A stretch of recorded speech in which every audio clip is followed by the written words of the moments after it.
Um enigma.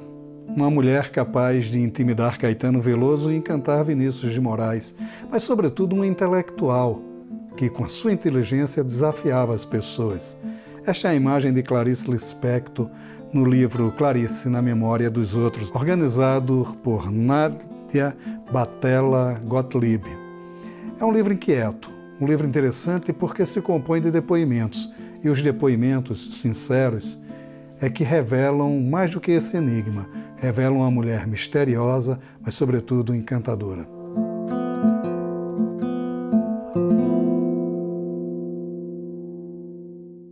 Nádia, vamos falar de Clarice na Memória dos Outros, que é um livro de depoimentos, né? Como é que nasce a ideia do livro? Como é que você resolveu, você que já é uma estudiosa de Clarice há muito tempo, como é que você resolveu reunir esses depoimentos? Eu comecei a reunir a partir do momento em que eu comecei a dar aulas sobre Clarice Lispector, especificamente, em curso de pós-graduação lá na Universidade de São Paulo. Isso foi no começo da década de 80. O primeiro curso sobre Clarice, apenas sobre Clarice, foi em 1983. Então comecei a ler a bibliografia sobre Clarice. Naquela época, Maurício, a gente conseguia ler tudo que se escrevia sobre Clarice, depois ficou impossível.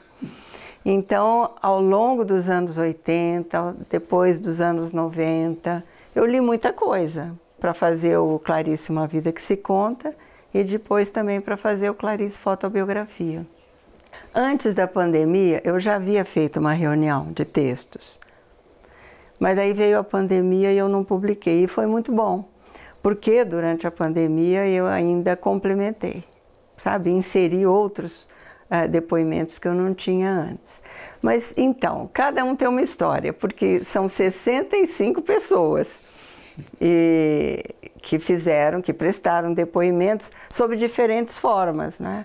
Então tem cartas, tem entrevistas, que eu chamo até de conversas, porque a maioria foi feita por alunos meus ou por mim, e eu não sou jornalista, né? Sou professora de literatura. Mas acabou que eu acho que ficaram interessantes, então eu selecionei, né? Há poemas, há crônicas, né? Então, e há depoimentos mesmo. Eu acho que eles têm a história dessa reunião, é um pouco paralela, corre paralelamente à história da minha atividade enquanto pesquisadora e professora. No geral, né, todos falam de uma coisa curiosíssima, né, que é o certo espanto que a Clarice provocava, né? Ninguém ficava, digamos assim, indiferente diante dela, né, e tal. Você que pesquisou muito para fazer as duas biografias que você escreveu sobre ela, né? Como era esse encanto? Como era esse... Porque ao mesmo tempo que é um fascínio que as pessoas sentiam por ela, sentiam também um certo medo, né? Um certo respeito, sei lá. Eu acho que um certo estranhamento. É como a literatura dela, né? Quer dizer, a literatura causa um certo estranhamento, né? E, de fato, ela era uma pessoa que seduzia porque era muito bonita e, enfim, atraía atenções, né, de muita gente, mas, ao mesmo tempo, tinha certas extravagâncias, vamos dizer assim, né? O Hélio Pellegrino, que é um excelente escritor e psicanalista, então acho que entende bem dos mecanismos da mente, né? Ele diz que ela conheceu muito bem Clarice, ele afirma que ela, aliás, num dos depoimentos aí, que ela era perturbadora, enquanto figura humana. Então eu acho que existe assim uma certa semelhança entre a literatura dela e a figura pessoal dela, né? Que ela realmente perturbava, né? E tinha umas atitudes também estranhas, né? O Otran Dourado foi visitá-la certa vez, tinha combinado que ia lá, ela mandou dizer que não estava, sabe? Ele era amigo, amigo perdoa, né? Mas se não é tão amigo, já causa estranhamento, né? O Zé Castelo, por exemplo, levou um conto para ela ler. E quando chegou lá, ela falou assim, não, achou que o conto não era realmente bom, falou, você tem medo de escrever. Nossa, aquilo causou um certo, sabe, reboliço na cabeça do Zé Castelo, mas depois ele se reconciliou com os contos dele e com a Clarice, né? Tudo acabou bem, teve um happy end. E, aliás, o depoimento dele é muito interessante porque ele faz o que eu chamo de depoimento em série. A primeira depoimento é esse, do medo, né? E depois vem outro encontro com ela e assim sucessivamente. E depois ele também escreve sobre aquelas pessoas que estavam escrevendo sobre Clarice naquela época. A Cléa Varan, a Hélène Cixous, sabe? Então, são várias etapas, vamos dizer assim, de aproximação da Clarice, né? A partir dessa primeira que foi um tanto, eu diria, surpreendente para ele. Né? A Cléa Varan chegou a estudar português para ler Clarice. E ela até apareceu no meu curso lá em 83, que era a primeira vez que ela veio ao Brasil. Depois ela foi para o Rio e ficou no Rio, ela não voltou para São Paulo. Mas outra pessoa também que se surpreendeu com uma atitude inusitada, no mínimo inusitada, da Clarice, foi o Humberto Werneck, né? E ele era um jornalista iniciante e trabalhava no Suplemento Literário de Minas. Em 1968, ele foi convocado para fazer uma entrevista com a Clarice. E a primeira pergunta que ele fez foi o seguinte: bom, mas então A Paixão Segundo GH, então não é um romance. Ai, Maurício, mas essa mulher ficou enfurecida. Como não é um romance? Sabe? Como? Porque ela reagia um pouco, assim, eu diria, com certa irritação a críticas que lhe faziam, né? E daí ele escreveu uma crônica muito interessante, porque a Clarice era ucraniana, né? Então ele deu o título, né, a crônica de Traumatismo Ucraniano, que foi então a reação que ele teve diante da Clarice, né? Agora, é interessante isso, porque todos se sentem assim. O próprio Caetano Veloso se diz intimidado diante da Clarice. Diante da Clarice, o Caetano e várias outras pessoas, né? Várias outras. Ela era uma mulher muito grande. Começa por aí, quer dizer, eu acho que o próprio físico impunha certo respeito, né? E depois que ela sofreu o acidente, em 1966, que a mão ficou muito, muito mutilada, teve que fazer várias cirurgias e não ficou naturalmente como era antes, né? Então ela ficou muito triste com isso, porque, enfim, uma mulher muito bonita, cortejada, de repente tem esse problema, né? Então ela sentiu muito isso, sabe? Muito. E ela afrontava as pessoas, sabe? O Abelaire, o Augusto Abelaire, disse que uma vez estava num táxi com ela e ela ia para determinado lugar e fez questão de mostrar a mão para o motorista. E as pessoas se assustavam, né? Então, sabe? É porque ela fez a cirurgia, ela fez plástica no rosto, né? Mesmo porque levou uma dentada do Ulisses, o cachorro de estimação dela também, que também causou essa necessidade de fazer plástica também, né? E fez na mão várias, né? Pelo Pitangui, inclusive, né? Era uma figura curiosa, né? Também desse ponto de vista. A Dalma conta a história da turbulência que eles passaram no avião, e a Lígia Fagundes Telles, que estava ao lado da Clarice, morta de medo, com aquela... E a Clarice dizia a ela assim, você não se preocupe não, porque a minha cartomante disse que eu vou morrer em casa, então eu não vou morrer hoje. Então essa turbulência vai passar e eu não vou morrer, você não deve ficar nervosa não. Pois é. É a tal da Dona Nadir, né? A tal da cartomante do Meyer, né? Pois é, mas ela acaba botando a Macabeia, né? Que consulta a cartomante que diz que ela vai ser feliz para sempre, ela é atropelada imediatamente. Imediatamente, pois é. Né? Quer dizer, que crença maluca era essa da Clarice? Ela tinha uma veia esotérica, né? E quem conta esse lado, assim, da Clarice com certos detalhes é o Fauzi. O Fauzi Arap, que conheceu a Clarice bem, desde os anos 60, né?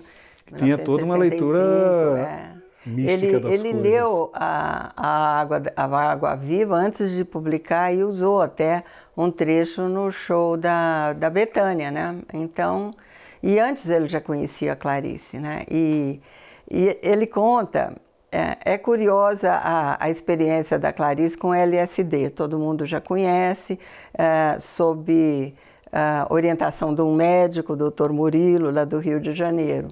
Mas ele conta outras visitas que eles fizeram a lugares estranhos. Uma delas foi na Rosa Cruz. E diz que chegou lá, a Clarice começou a transpirar, mas ficou molhadinha. Daí tiveram que sair correndo, ela começou a passar mal, sabe? Então, são certas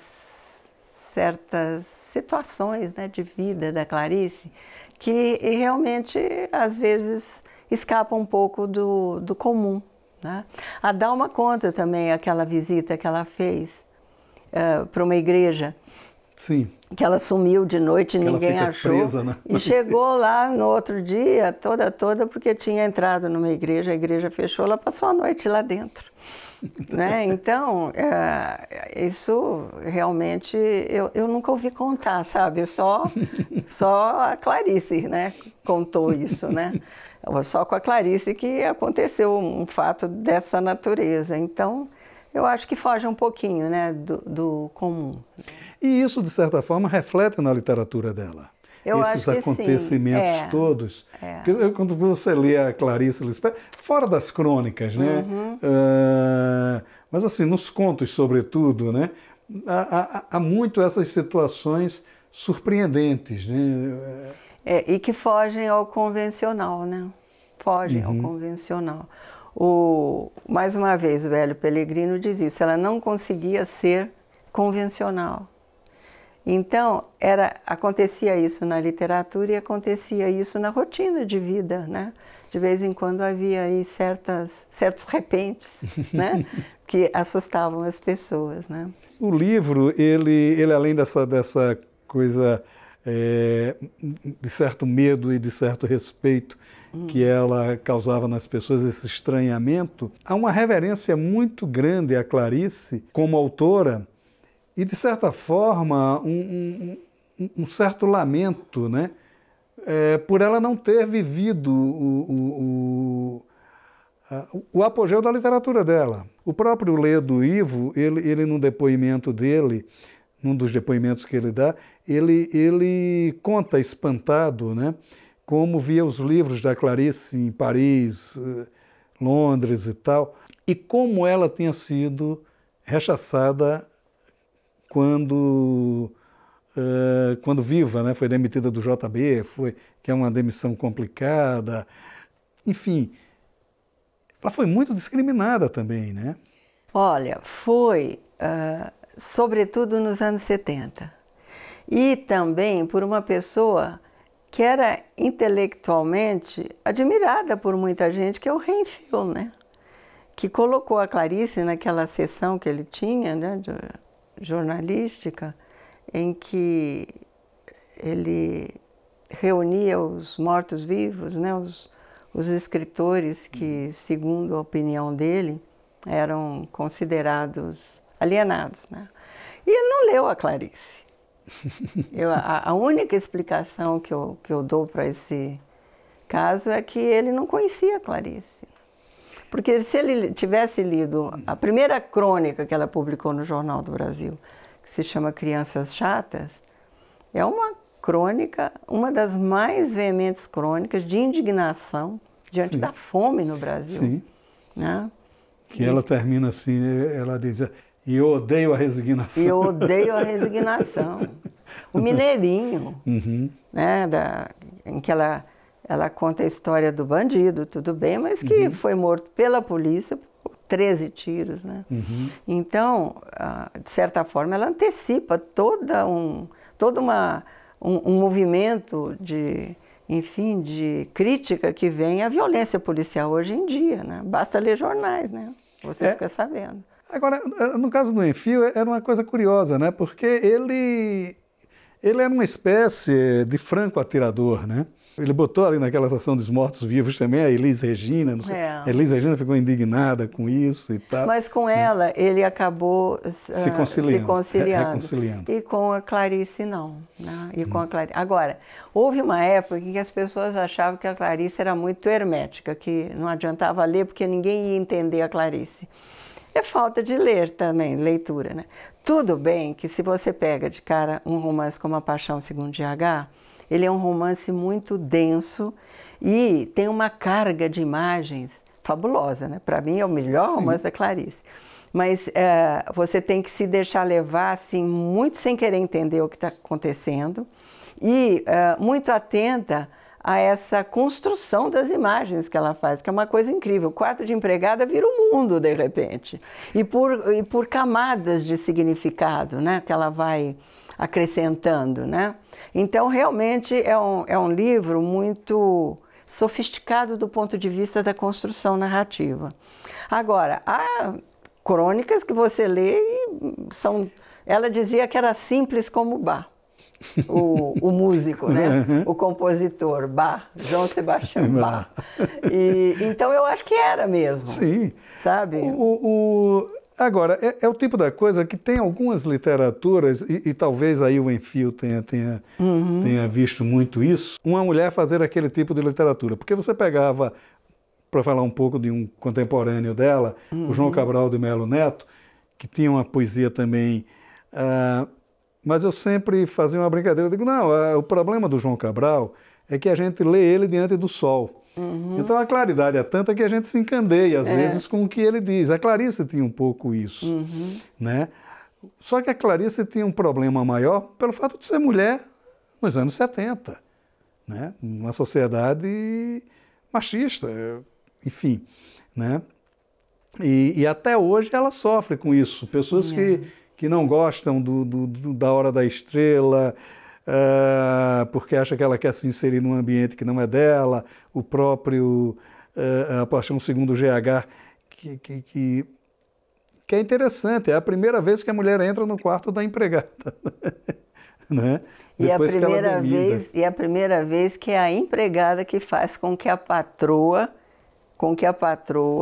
tenha visibilidade da empregada.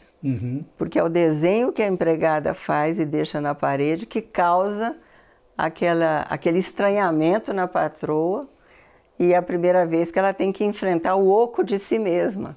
Eu sempre digo que ali é uma revolução que vem de baixo para cima. É a empregada que instiga a patroa a reconhecer Janair, que ela não sabia nem o nome, nem a fisionomia. Mas a partir daquele desenho da empregada é que ela passa a ter consciência de que o outro existe. Né? Há muitos depoimentos também que falam desse estranhamento diante da literatura mesma da Clarice. Né? E é interessante isso porque essa visão de absoluta... comprometimento com a literatura dela também. Também é uma forma de estranhamento diante dela, não é?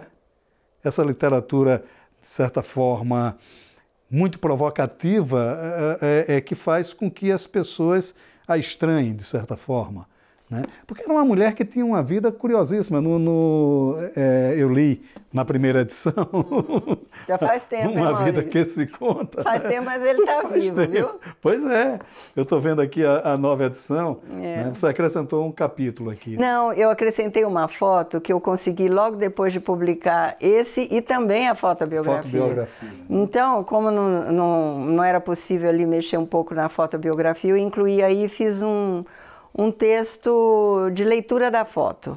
Então é isso. E no mais, uma outra data que eu tive que alterar, tendo em vista a documentação que eu consegui para fazer a fotobiografia e que foi graças também à pesquisa que eu fiz com o baú da Elisa Lispector, que demorou para chegar até as minhas mãos. Ele ficou guardado lá há muito tempo e eu aguardando, né, a abertura do baú.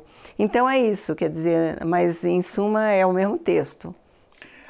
Eu ainda estou de acordo com o que eu escrevi, viu? a Elisa Lispector, que você, de certa forma, está também trabalhando agora. Né? Sou porque eu acho que ela naturalmente não é uma Clarice, né? Absolutamente não é. Ela é mais descritiva, né? Ela é mais descritiva e ela é mais repetitiva. Ela repete os mesmos padrões de plot, né? De enredo, né? De fábula, vamos dizer assim, de história, né? São personagens mais ou menos com as mesmas funções, é a mulher sempre solitária e que está com um companheiro, depois separa, depois procura outro, depois separa. Aliás, a Clarice também é assim, mas a Clarice registra isso num outro patamar de excelência literária. E a Elisa não acompanha, né? Mas ela tem muito interesse, sobretudo os contos, sabe? E a parte também de memória, né? Porque se não fosse a Elisa, a gente não conheceria a história da família e da viagem da família lá da Ucrânia para o Brasil. Então, o romance No Exílio, né? Que você gosta muito desse romance, ele já está indo para a 4ª edição. E ele conta a história, né? Conta a história. Ela muda um pouco os nomes, mas a história dá para a gente saber que é uma autobiografia, porque a possibilidade de comparar alguns fatos dela com a documentação que ainda existe. E contos também, ela tem um conto muito lindo sobre a mãe, a culpa pela doença da mãe, e onde ela conta também a vida em Maceió, que há muito pouca coisa sobre eles em Maceió. O Ledo Ivo sempre reclamava isso. Ele reclamou isso para mim. Falou, Nádia, falam muito da Clarice em Recife, no Rio de Janeiro e no exterior, mas Maceió está esquecido. E ela chega em Maceió. Né? E ela chega lá e mora 3 anos lá. Bom, chega lá com 1 ano e 3 meses e mora 3 anos antes de ir para Recife. Ela pisa o chão, diz ela, e aprende a falar e a andar em Maceió, né? Então, o Ledo Ivo, muito entusiasmado com o aspecto solar da cidade, né? Ele é completamente assim, nossa, ele é muito envolvido, né? Como cidadão, né, de Maceió, ele é muito envolvido pela luminosidade da cidade, né? Sim. E ele sempre faz essa ligação, né, da luminosidade da cidade com o início da vida de Clarice lá, né, em Maceió. O Ledo tinha essa paixão, né, solar de Maceió. Ele se dizia, né, que era eu sou o cantor dos caranguejos, dos gaiamuns, dos mangues e tal.